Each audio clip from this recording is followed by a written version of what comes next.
Coon, and we are back for another Milk Crate moment. Now, today I have with me somebody I've known for a really long time, and it's probably not as long as I think it is, but it just seems like we've been together for a long time. I've known you. I don't even know how I met you. I, I don't know how I met you. How did I meet you? I met you on your a challenge that you did early 2020 when we had COVID, and I you knew said, you before that. I knew you before that. "Oh my God, yes, yes, of course you did." Yeah. Yes, I met you at you had um, a workshop that I went to Oh, in near your hometown, okay. and All and right. I met you there, and then I hired you to come help me, and you came to my house and Yeah. drew one of those fabulous maps of how to move forward. And I was in a totally different place then. Well, first of all, let's just say welcome, Irene Rozansky, because I knew I've known you for a long time, and and let me just say this, you guys, about Irene. She looks so much younger today than when I knew her 5 or 6 years ago, right? It's probably been 5, 6 years, right, that I've known you. And honest to God, Irene, I know how old you are, and I can't believe what you look like today. And I know you haven't had any work done. No, none. No, no. So I always tease her. I'm like, how's the cash register, right?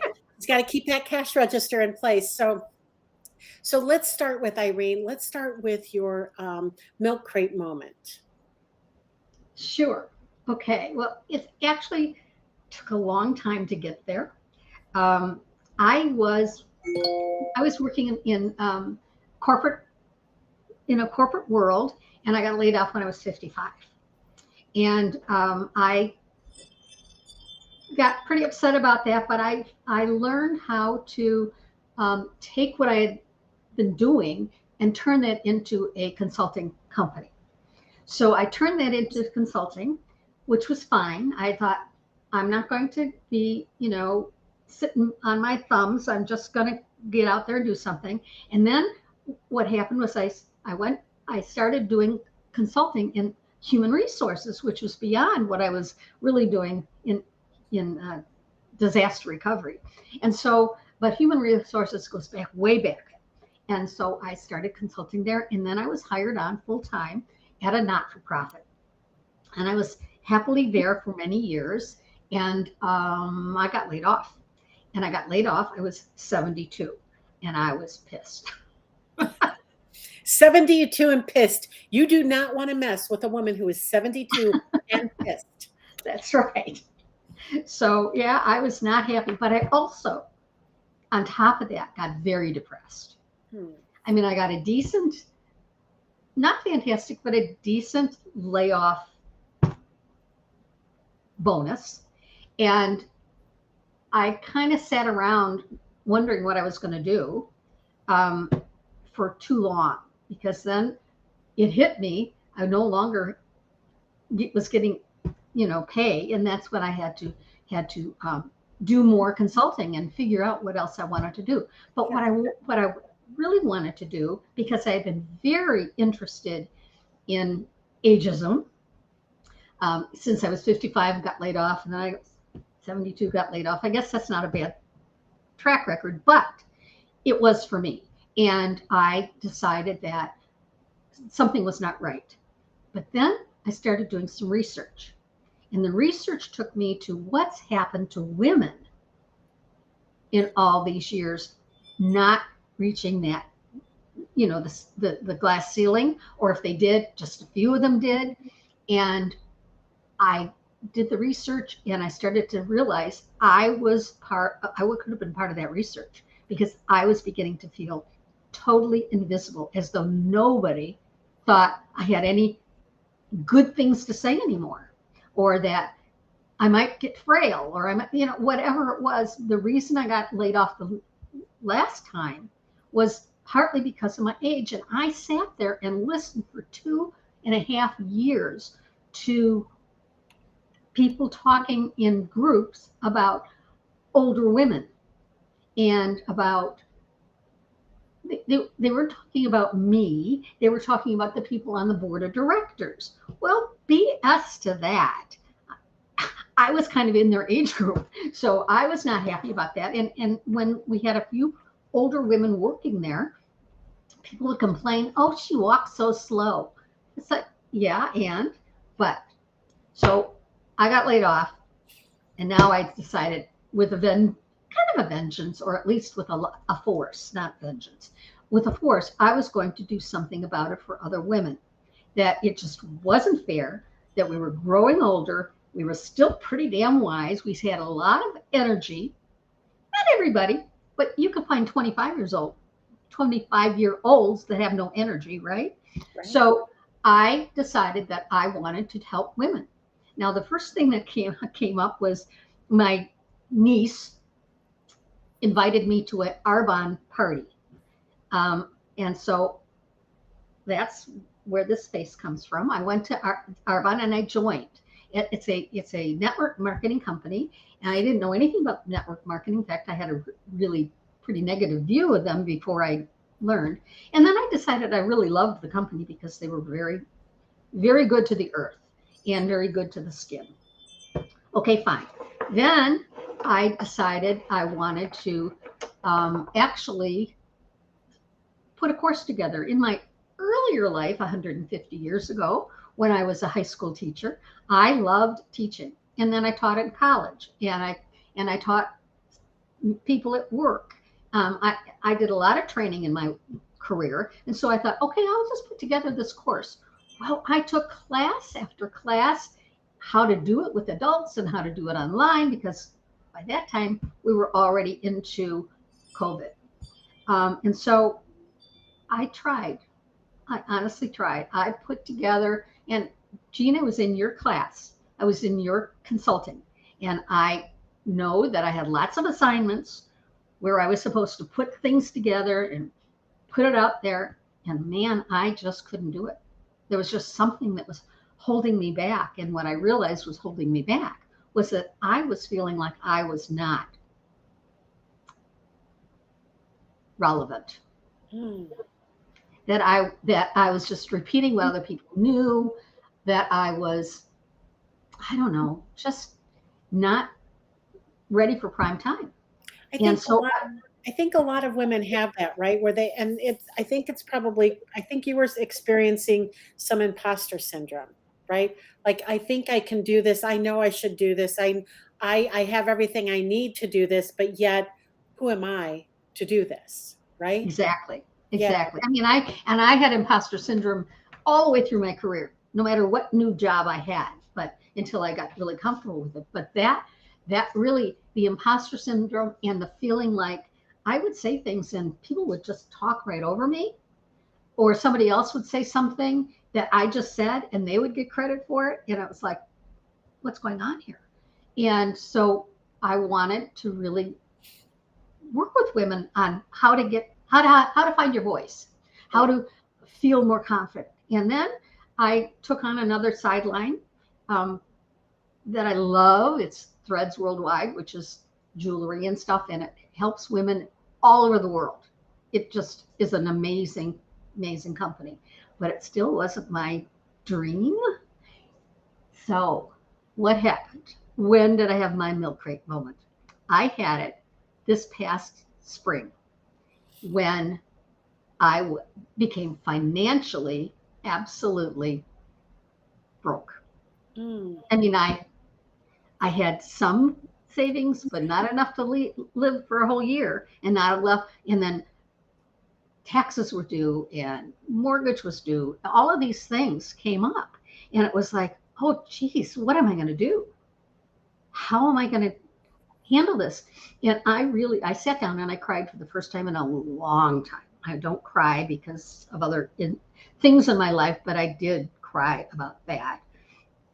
And I was at the end of my rope, and I started looking into all kinds of refi and reverse mortgage, do anything I could do to, like, I don't know, get some money that I could live off of. But none of those really could help me until I talked with another person I met in your class, in your Consulting, who is a phenomenal real estate agent.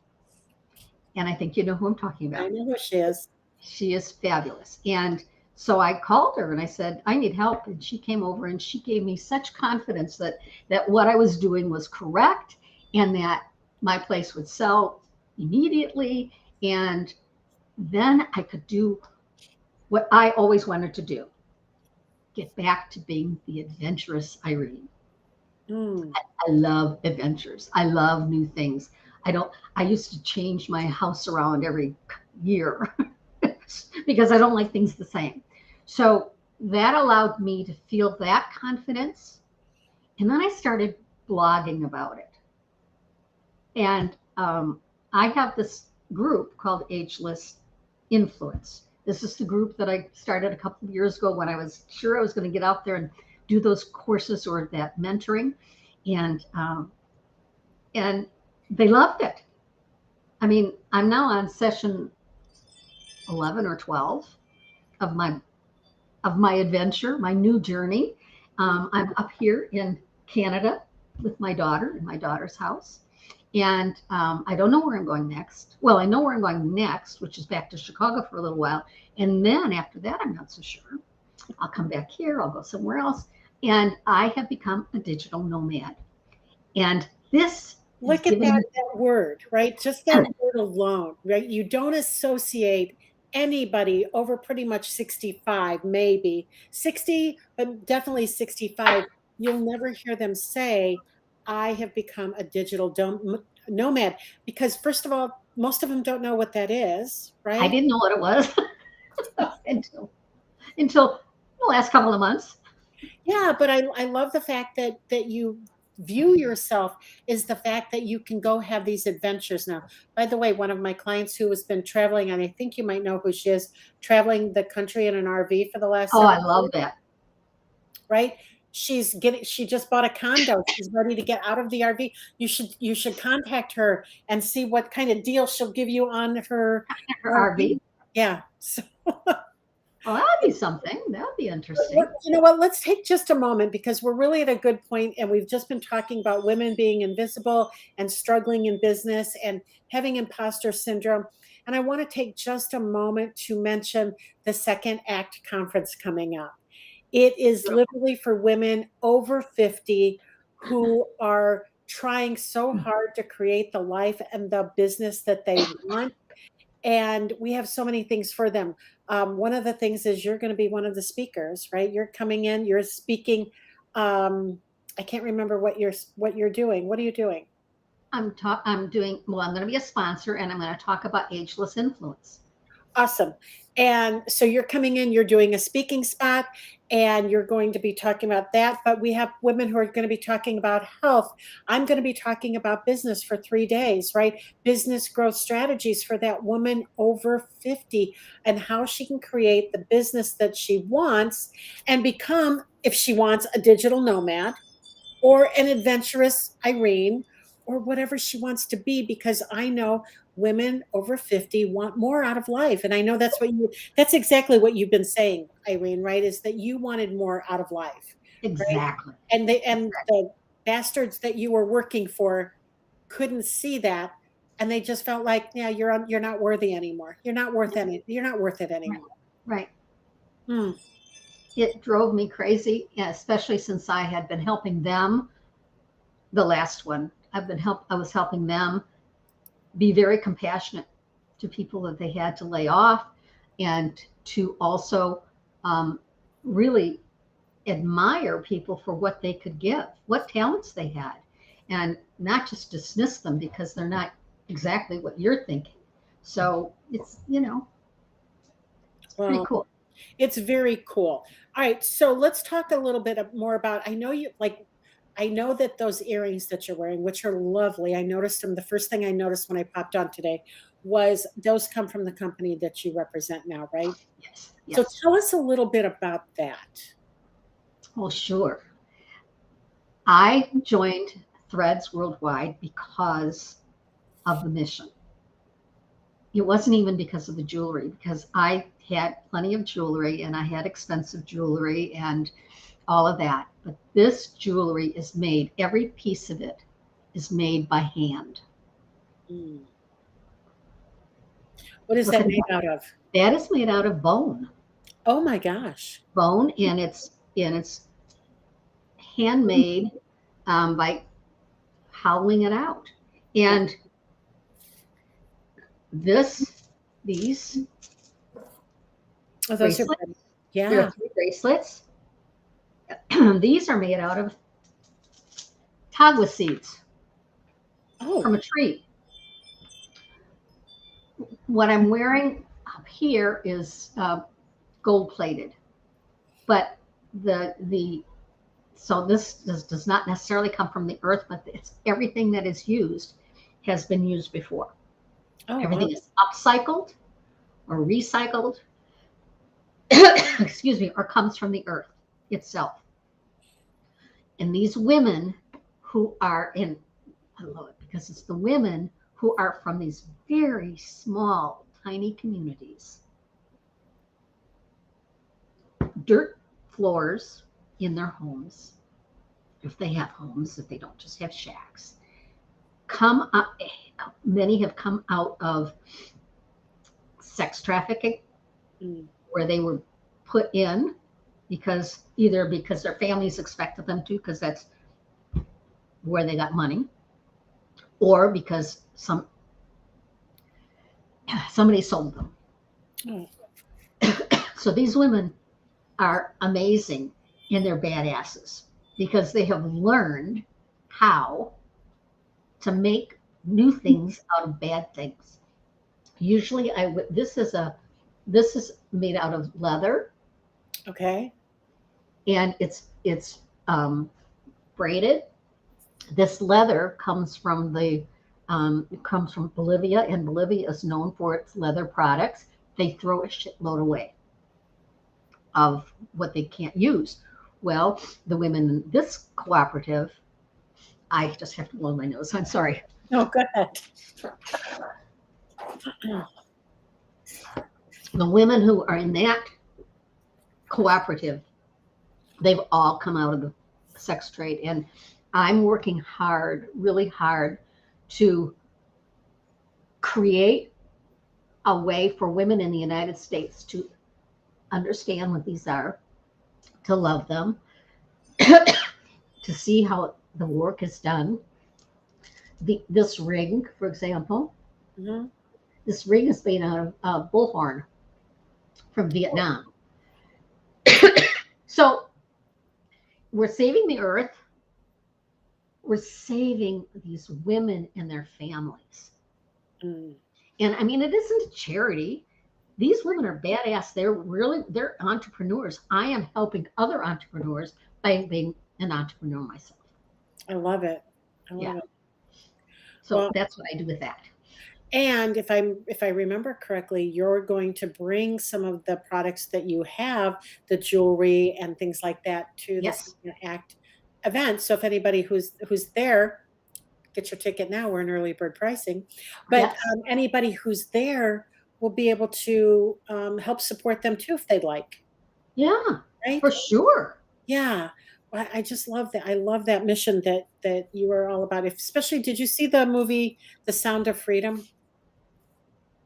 Yes. Okay. Which I thought was good because it wasn't it wasn't graphic at all, honestly, right? So, but what a light it shined on the amount of sex trafficking in the world, and then to tell us that the United States was the number one sex trafficking country in all, right? Yep. Yep. So yay for you, Irene. Thank you.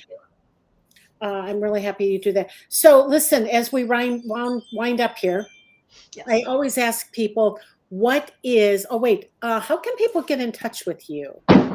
So ruh-roh.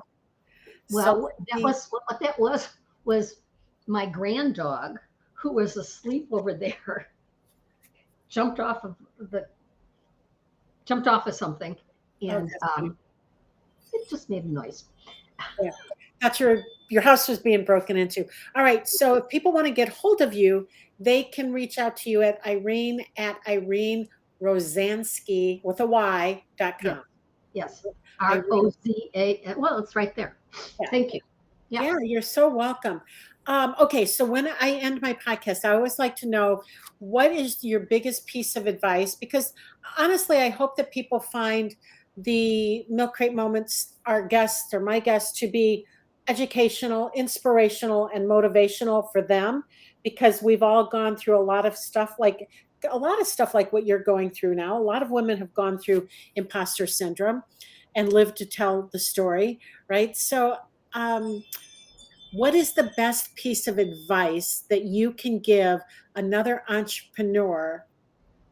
I'm going to say this, in her 70s as well. I'm not giving anything away because you said your second piece came At your 72. at 72. So And it was not yesterday.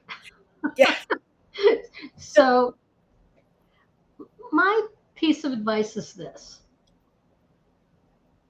and it took me a long time to do this. Learn to love yourself first. Be a little selfish, or a lot. Take care of yourself. You know, on the airplane, they always have you put your mask on before you do it, help others. It took me a long time to really get in touch with what are my real values, not somebody else's that have been put on me. What are my real goals? What makes me happy?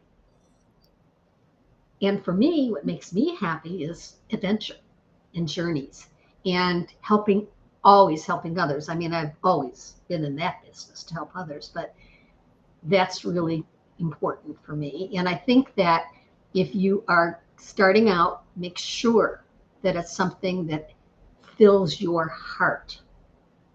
And then you will have all the confidence you need. Oh, that is so amazing. And I love that for a lot of reasons. And the love yourself, because you said something that women put everybody else ahead of them, right? And when you've done that in an entire lifetime, when you get to be the empty nester and then the grandma and then maybe a great grandma, That's that's right. all you know, right? It's all you know. And I think more women should take that advice, is find that time to say that it's my turn, right? That's right. How old were you when you said it's my turn finally? Well, the first time I said it was when I was 55. Okay. Okay, that's fine. And then I got all caught up and stuff. And then the second time I said it very seriously was when I was 72. And I was 53 when I said it. My last kid was 21, and I said, it's my turn. It's my turn to create what I want. And I love the fact that you are now at this age doing what you want, creating what you want out of life. And listen, ladies out there, all of you should be looking in the mirror, and not because that you're old or anything like that, but you should be looking in the mirror and telling yourself that it's my turn and it's okay that it's your turn. Right? I told my husband, who didn't really quite get it, thought he provides a really nice living, right? For us. And I said to him one day, it's my turn. And he looked at me like, what do you mean? Right? You could have done anything you wanted all your life. And I said, no, I couldn't, right? I had to raise my family, right? I put that ahead of everything. And it's my turn now. Right? It's my turn to create what I want. You get to go every day to a job you love and a job you don't want. You listen, when you have 3 little kids at home, your husband always goes to work, right? Yes, he does. And finds ways to stay late. Exactly. So I'm like, no, it's my turn. It's my turn to put everything else aside, including my family, they're adults, and create what I want now. And that's what I'm hearing you say right now. Yeah, and right. and the fact that you want to be adventurous now and find who you really are. I love that, Irene. You and I have not talked about that, so I really love that you said that. Thank you. Yeah. So listen, ladies, reach out to Irene if you've got any questions, or she'll talk to you about that. But better yet, come to the Second Act Conference in October 25th to the 27th, and meet Irene in person. I would love that. I would love that, right? I'm super excited. I haven't seen you in person since probably pre-COVID. Pre-COVID. Yeah. Because I was too chicken to come to your house for that one meeting at the pool. Oh, the pool party? Yeah. You were chicken to come? Oh, I because of don't remember if I was chicken or sick or something, but Gotcha. I couldn't come. Yeah. And I was okay with that. Oh, gotcha. But were you really? Okay with that? Yeah. Were you I don't really know. okay with that? In retrospect, probably not. Yeah, that's fine. Well, that's what I wanted to hear. So, Yeah. all right. Irene, have a lovely day. Thank you so much for being Thank here you. today. I'll see Thank you next month.